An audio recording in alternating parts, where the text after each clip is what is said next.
over where we're just going to throw money around the world and hope it buys loyalty. You're going to have to show it. Ukraine was a corrupt regime that attempted to sabotage his own campaign. And by the way, Sunderland claimed to not know any of that. And I believe it. I believe these guys live in a shell. I believe they live in a cloistered little cocoon where they're ignorant of things that are going on in the real world. Devin Nunes asks, are you aware of this Ukraine name and this action? Have you read this story in Politico? Have you read this story in the Washington Post describing various efforts by Ukrainians to sabotage the Trump campaign? How are you not?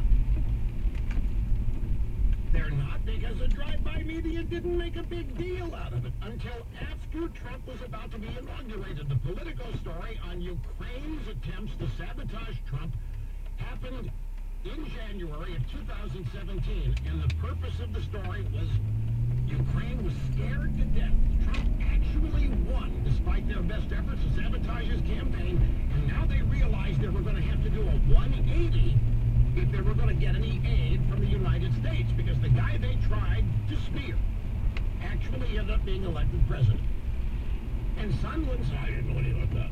No, I didn't know anything about that.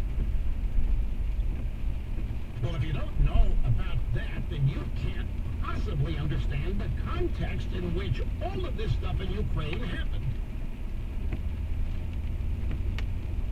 And if you don't know about that, you can't possibly understand why the whistleblower did what he did and why Vindman did what he did. Because the efforts to sabotage Donald Trump are ongoing. They have not stopped. They are still happening at full speed. And Trump's own ambassadorial corps claims not to know about these efforts. No, I didn't know about that.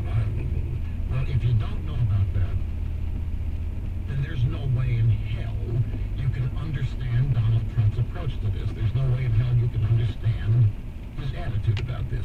If your exposure to this is no different than what it's always been, State Department thinks this about Ukraine, State Department thinks this about European Union, State Department thinks this about Russia,